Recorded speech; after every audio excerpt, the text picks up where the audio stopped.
Good morning, everyone. Good morning. Good morning. Happy Friday. Welcome to Ask the Expert, a daily series from 8:30 a.m. to 9 a.m. to help small businesses. Ask any questions in the comments as we go along, or use the hashtag QBATE on Twitter. If you need any more advice, join the Intuit official QuickBooks SMB community group on Facebook. We have accountants and business experts on hand 24/7.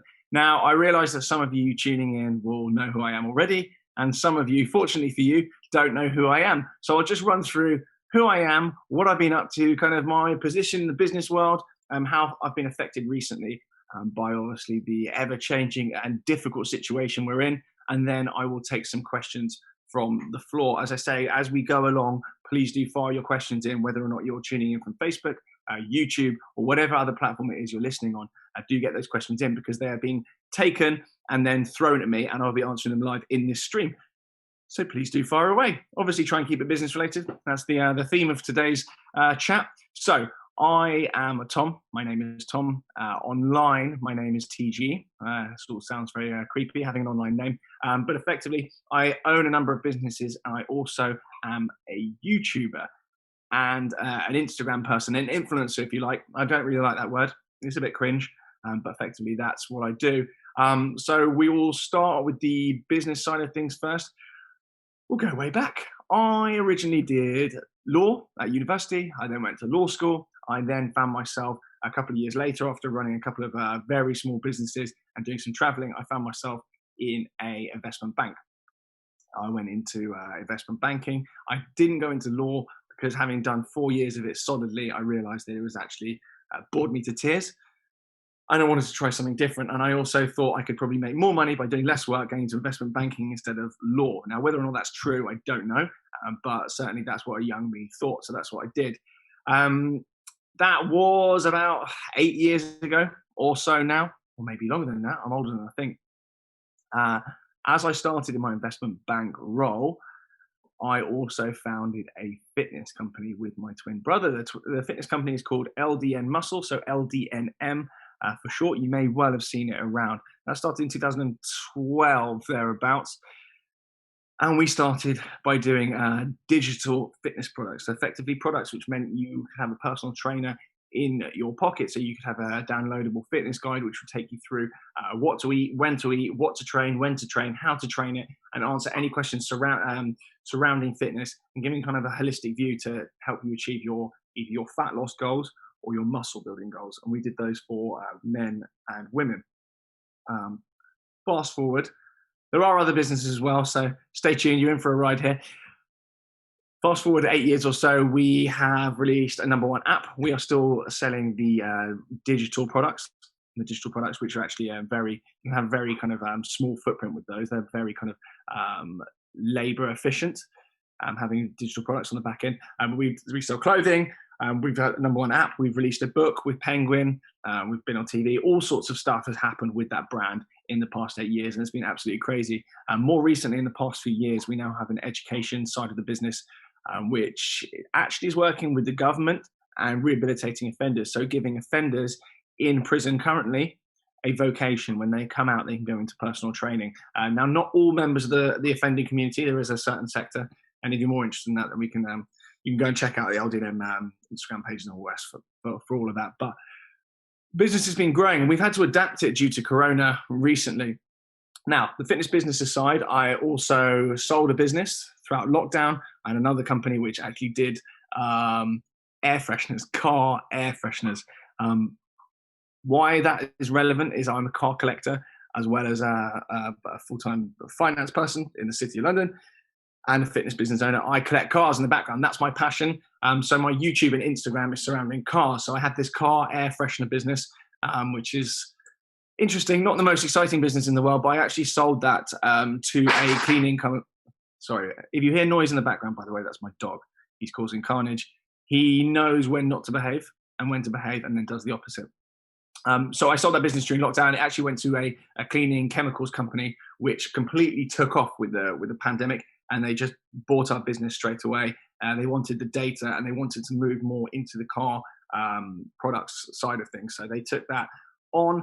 The Instagram had a huge following, so they bought all the accounts, they bought all the data, and all of that. So that was a turn up for the book, selling a business literally slap bang pretty much in the middle of lockdown, which was brilliant, to be fair. A nice boost. We weren't really looking to sell the company, but it wasn't getting the attention it kind of deserved. So that was fun and games. I can see questions coming in, so please do keep them coming. I also have a number of other businesses. I started a business throughout lockdown selling trainer protectors, so sneakers, called Thread Protect. I've got another business that does car park storage units called Storage. Those are kind of, you drive underneath them, basically they're big cabinets on stilts. We've had huge issues with Corona on that as well, sourcing the steel, just been a complete nightmare. I also got a business that effectively is a platform where people buy and sell high-end kind of luxury items like trainers, hard to get, sold out hype clothing. And that's almost a notification platform. So there's no physical buying and selling on there. There's actually, it kind of gives our members a heads up as to what's dropping, where, what to buy, when to buy it, and how much to sell things for and where to sell them. So that completely boomed during lockdown. That's called Crep Chief Notify. We had thousands of people on there buying and selling stuff throughout lockdown. You know, people that are losing their jobs, people that are on furlough, people that couldn't meet their bills, people that their work completely dried up.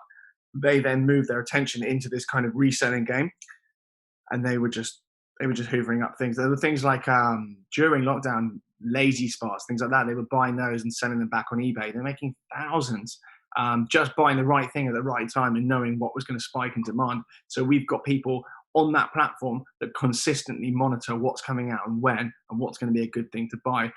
So really just playing on demand and supply, really. More recent, it's been things like Xboxes. But yeah, we've got members on there making huge amounts of cash. So that's been really cool. And again, that kind of took off due to the kind of pandemic situation and the fact that people's main income were drying up. People were thinking, right, I need a second income. What can I do? You know, my job's not secure, or my job's just gone, or, you know, people working in the nightclub industry, things like that, their work's completely disappeared. So really cool to have something that's genuinely been helping people. Obviously, it's extremely lucrative as well. I'm not going to kind of make myself out to be Mother Teresa, but yeah, that was really cool. So in a nutshell, that's what I've been up to. There are other businesses as well, but we could go on all day about this. There's been a lot going on, but certainly harking back now to the fitness company I mentioned at the start, that's kind of the big business there. And that's, you know, that's turned over millions since we've started that. We had to adapt that, particularly on the education side. The digital training side of things has been absolutely fine throughout. All our kind of home programs have alternatives for home workouts. So the fact that gyms have been shut hasn't made any difference to us.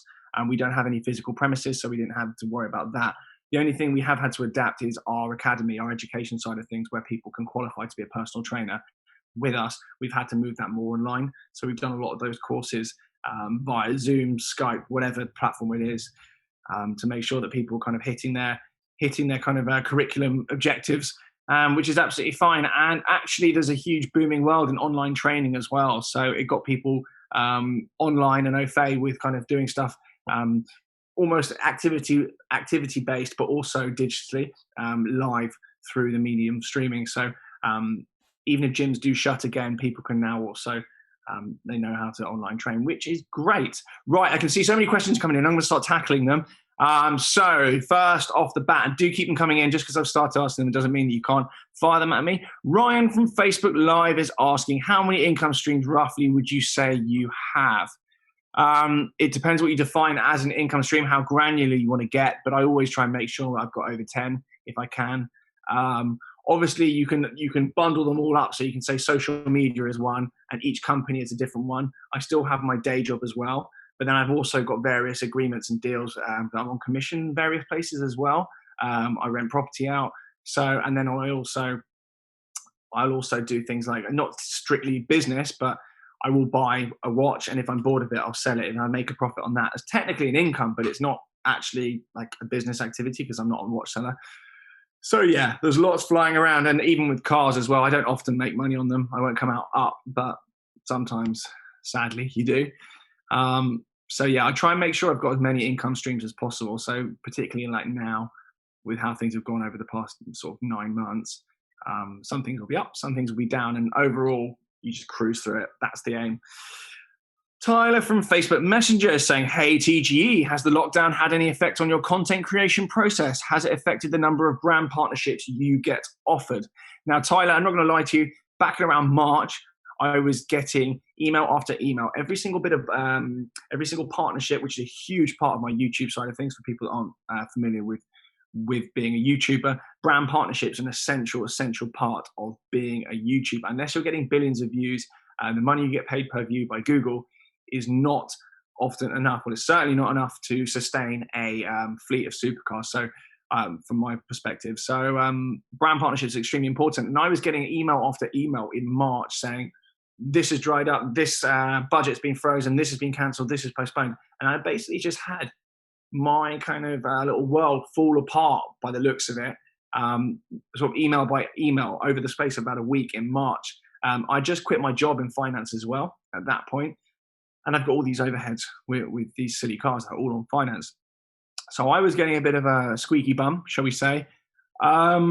But I'm pleased to say that brands have realized now that people are a captive audience at home. You know, they are just sitting staring at screens. They're not going out. They're not doing much really. And the way to get people is actually through Instaprats like me. So actually things are flying now. I know that's kind of, it sounds a bit kind of smug and there's a lot of people, you know, down in the dumps at the moment, but really the past kind of 9 months or so, it's worked out for the best for me, which I think it's important not to kind of hide away from that because there's a lot of doom and gloom around that at the moment.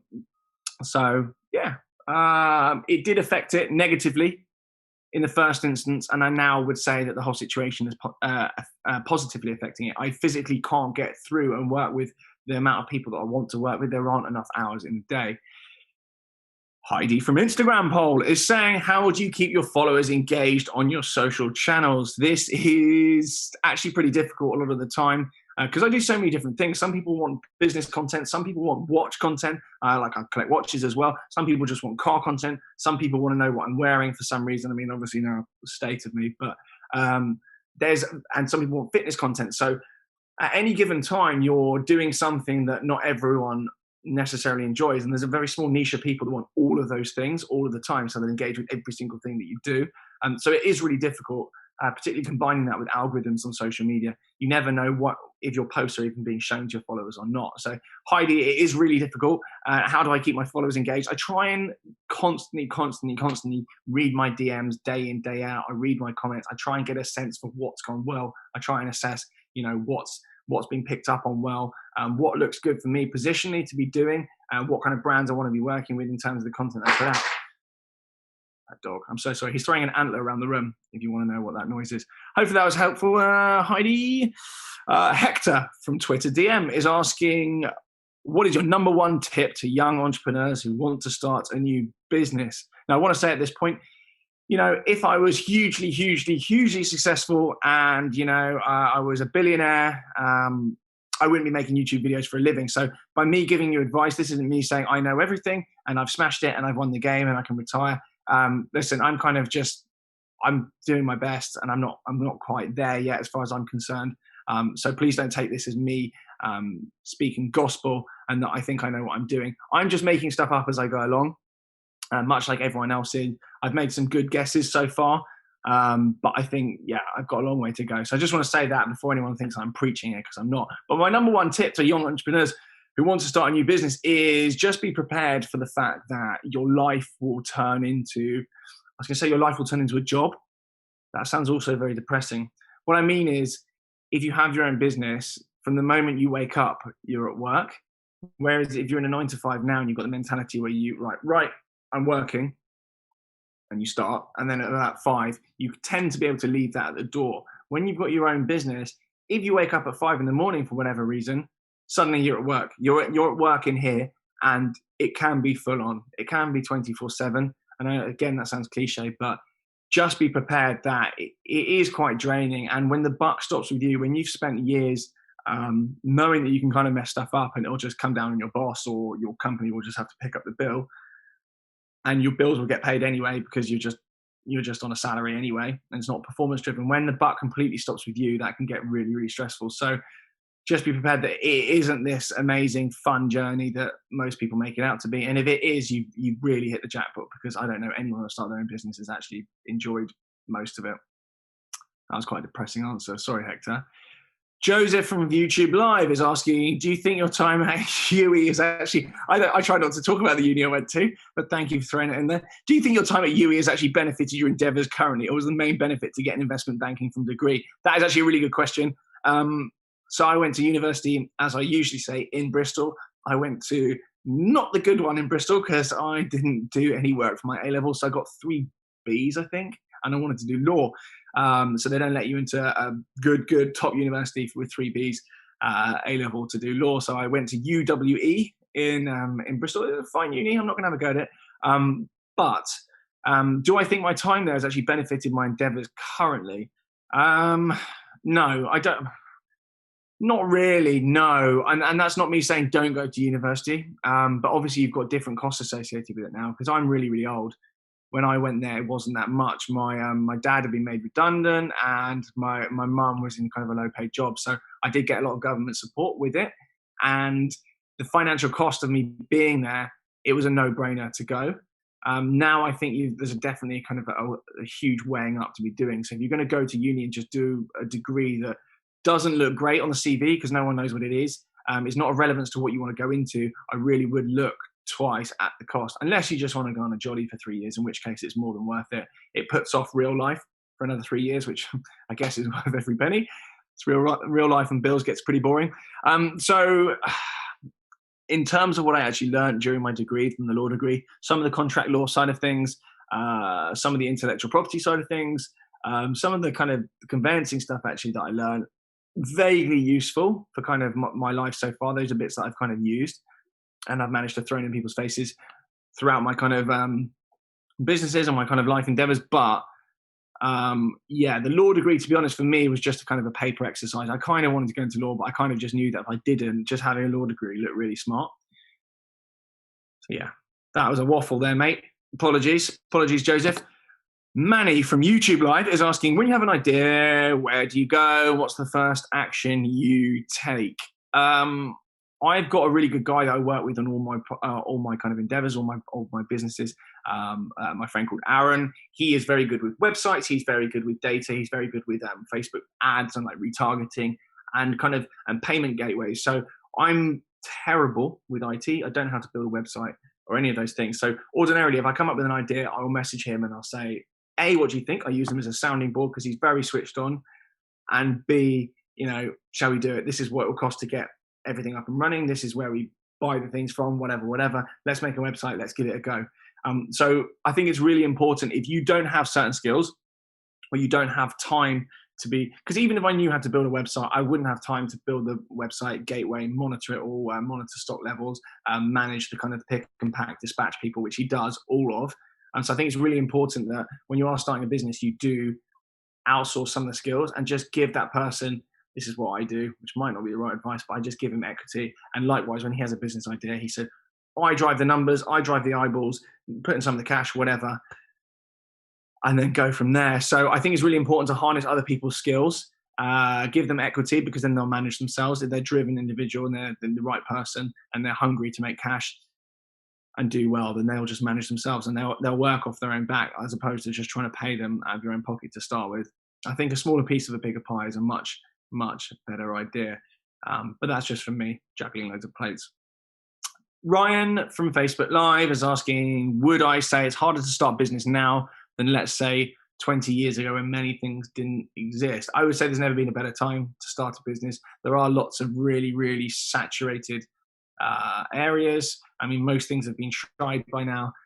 But yeah, it's 2020. It's the internet. I don't think there's ever been a better time. I think probably 5 years ago it was probably slightly easier before everyone had a go at everything. But 20 years ago, I mean, unless you're starting a high street store, did they have the internet 20 years ago? We definitely didn't have social media and kind of influencers and, just being able to tap into millions of people in a specific audience with Facebook, like instantly. I would say with how digital is now, it's definitely way easier than it used to be. And the numbers are mental as well. It's just infinite online.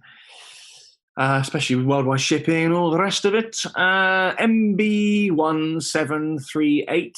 It's a snappy name. Mr. MB from YouTube Live is asking, is real estate something you're into as well? I've got a couple of properties. I must say, I don't even know they've gone up in value. I rent one of them out. That makes me kind of passive income every month, which is great.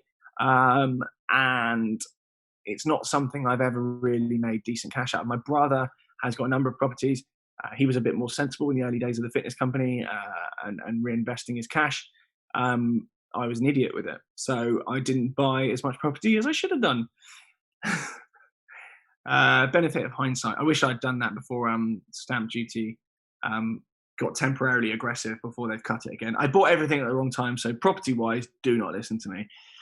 Sean Beatty from Facebook Live. Hello, Sean. If you didn't have the following you have, how would you go about getting attention to your businesses? I'd have to just be very careful with spend on Facebook ads. Now, Facebook ads obviously pushes through into Instagram as well, so because they own both of them.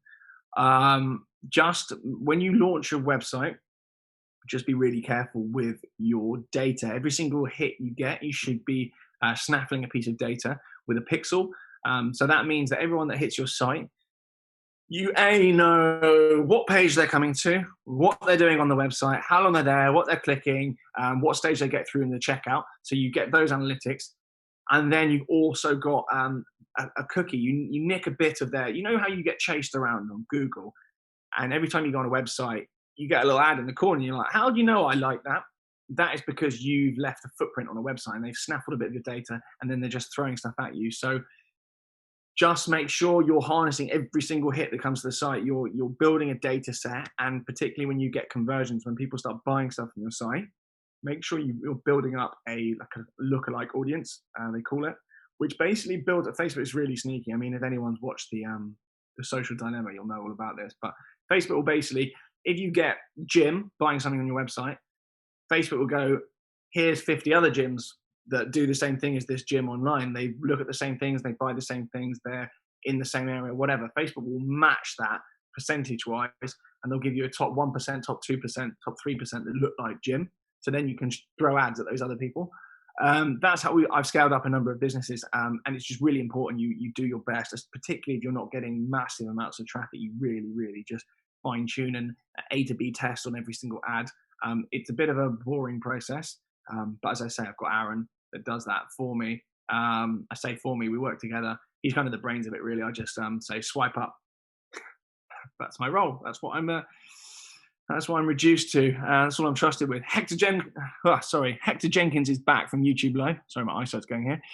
How do I implement an idea? I went through that a little while ago with the question from whoever it was. Sorry, no idea. Manny from YouTube Live. Again, I get in touch with people that I know have got the right skill sets. So someone like Aaron, who does the digital side of things.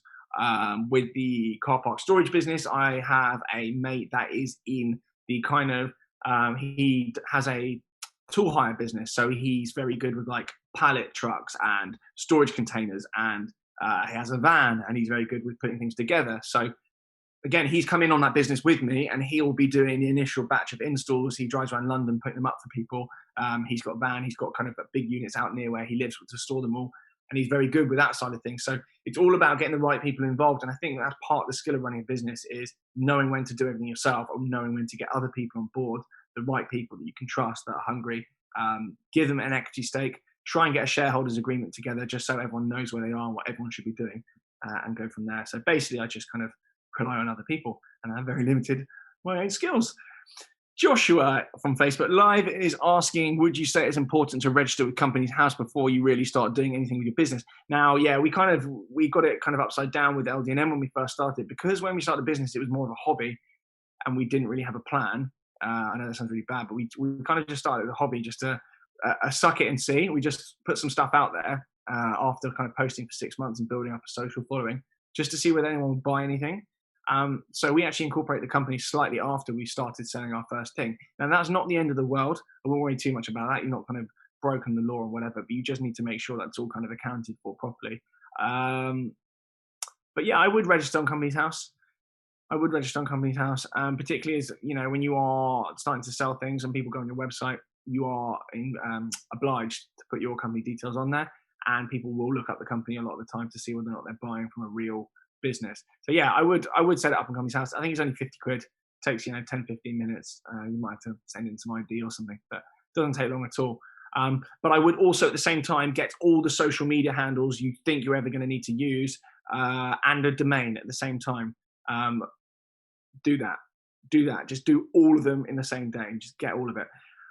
Right, we're down to the last 10 minutes now, so I'm just going to rapid fire through these. Alana from Instagram DM, morning, Tom. Do you think it's important to build a strong personal profile online to grow your business? Now, it depends, A, what your personality is like, B, what your business is, and C, whether or not, you want to kind of put your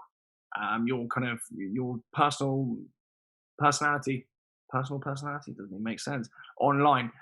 So, for example, if you've got like a solicitor's firm, for example, and you want to advertise your solicitor's business, but you are also someone that goes out on the weekend and pours pints over your head and throws them around and causes carnage, probably best to keep that offline. But for example, in my sphere, putting my kind of face online and kind of personality and what I'm up to really, really helps with everything. Engages the audience, gets people behind you, gets people to know the person behind it all. And then when you launch a new business, they're interested in what you've been up to, let alone whether or not they're interested in the business. So that is quite a good idea, but it really is dependent. And having a face that people like and know usually benefits you, as long as you keep everything professional and you don't do anything silly or say anything silly. So just be very wary with that. Alana, right, that was actually the last question. I've got to start wrapping up now. We have been running a poll while this has been going along.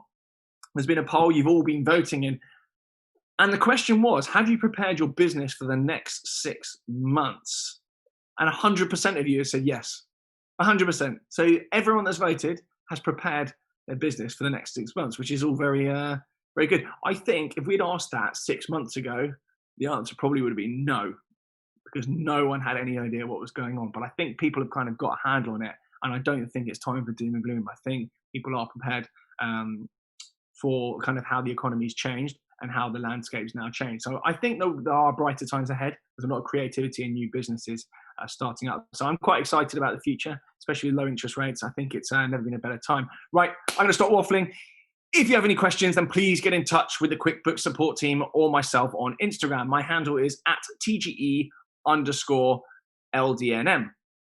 Coming up on Ask the Expert on Monday is Rachel Martin. She's founder of an accountancy called Accountant_She, a female-led accountancy firm that specializes in working with female entrepreneurs, influencers, and business owners.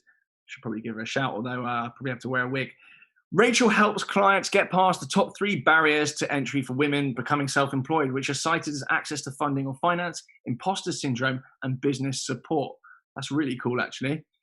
A reminder that if you need any more advice, join the official Intuit's QuickBooks SMB community group on Facebook. Accountants and business experts are on hand 24/7. Now, this show is available to watch back whenever you like. I'll be sharing the links to this show so you can watch them on demand. And of course, you can watch the other guys that have been involved in this. So some of them are in completely different fields to me. So if you're sick of me, that's absolutely fine. There are loads of people in different fields to mine, all available to watch back on the Intuit QuickBooks SMB community group whenever you like. So I'll be sharing those links on my social media, and of course, head over to the main pages for QuickBooks as well, and they'll be sharing those and little snippets on their Instagram as well. Thank you all so much for tuning in. Have a great weekend. Enjoy the rest of your Friday as well, and I wish you all the best for your endeavors. And any of my kind of core audience that from my YouTube channel, I'll see you all very soon, I'm sure, with more drivel. Cheers, guys. Look after yourselves. Ciao.